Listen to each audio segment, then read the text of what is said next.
नमस्कार, स्वागत है आपका न्यूज 80 पर। मैं हूं आपके साथ राहुल राणा। जहां 2024 का लोकसभा चुनाव और लगातार नेता एक दूसरे को पटखनी देने पर लगे हैं।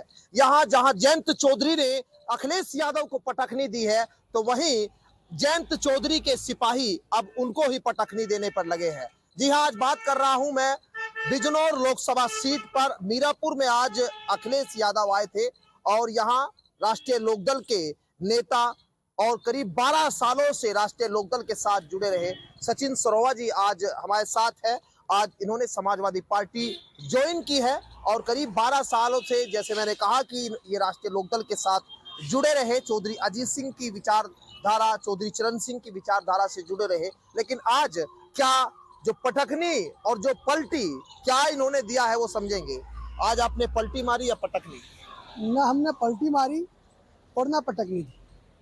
हमने पिछले 12 सालों से राष्ट्रीय लोकदल में रहते हुए भी किसानों के मसीहा श्रद्धेय चौधरी चरण सिंह जी की विचारधारा को, चौधरी अजीत सिंह जी की विचारधारा को बढ़ाने का काम किया।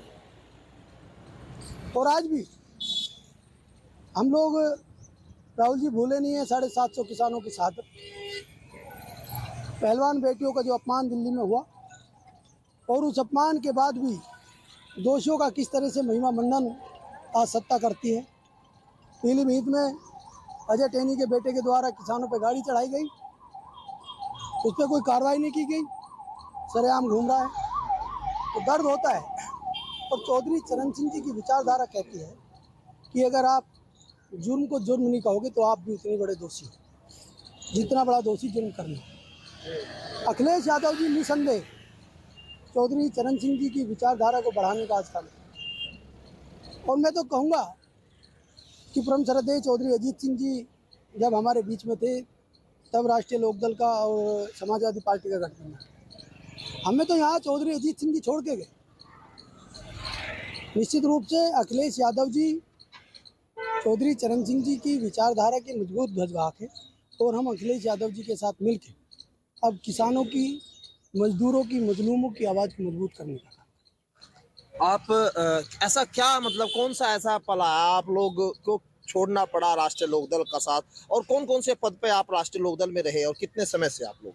मैं 2012 से राष्ट्रीय लोकदल में, 12 साल हो गए। मैं पश्चिमी उत्तर प्रदेश में सचिव रहा, महासचिव रहा, युवा का प्रदेश महासचिव रहा, वर्चुअल मीटिंग का प्रभारी में रहा। और जयंत जी निसंदेह बहुत अच्छा व्यक्तित्व उनका है, बहुत अच्छे नेता हैं। लेकिन दुर्भाग्य की बात है कि चुनिंदा चाटुकार लोगों ने और ऐसे लोगों ने जो नहीं चाहते कि राष्ट्रीय लोकदल बढ़े, और राष्ट्रीय लोकदल में वो लोग जो मेहनत करते हैं, दिन रात पसीना बहाते हैं, वो लोग आगे आए, ऐसा कुछ लोग नहीं चाहते। उन लोगों ने माननीय जयंत चौधरी जी को घेरने का काम किया है, तो बहुत लोग वहाँ पीड़ित हैं। लेकिन राहुल जी, हर किसी में दम नहीं होता आवाज़ को बुलंद करने का, उठाने का। जिस दिन से ये गठबंधन हुआ राष्ट्रीय लोकदल और भारतीय जनता पार्टी का, हमारे मन में एक टीस थी। आप सब गवाह हैं कि इस देश में सबसे पहले श्रद्धेय चौधरी चरण सिंह जी को भारत रत्न दिलाने की मांग मैंने उठाई और धरातल पे उठाई। अनशन किए, ज्ञापन दिए, धरना प्रदर्शन हुआ, दूसरे राजनीतिक दलों का समर्थन भी लेने का काम। लेकिन उस मुहिम में भी राष्ट्रीय लोकदल के उन्हीं चाटुकार लोगों ने उस मुहिम को भी कमज़ोर कर लिया। तो बहुत सारे मुद्दे हैं, पूरे देश की जनता जानती है, नहीं बुलाया जा सकता उन अपमानों को। जिन मुद्दों पे हम 12 साल से लड़ते आ रहे थे, उनमें से एक का भी समाधान है। आज किसान पीड़ित है। गन्ने का भुगतान कहाँ हुआ? पिछले 7 सालों में 40 पैसे प्रति किलो गन्ने पे बढ़ाया गया। अब कहते हैं कि 400 पार कर दो। किसान सब समझता है, इस देश की जनता बहुत बुद्धिजीवी है और वो अपने साथ हुए अन्याय का बदला, जो 13 महीनों में कभी किसान को आंदोलनकारी कहा गया, कभी आतंकवादी कहा गया, कभी खालिस्तानी कहा गया, वो सबका बदलाव 2024 के लोकसभा चुनाव में लेने का काम है। अच्छा, यहाँ पैकेज की बड़ी बात हो रही है कि अब पार्टी में जा रहे हैं तो पैकेज मिल रहे हैं।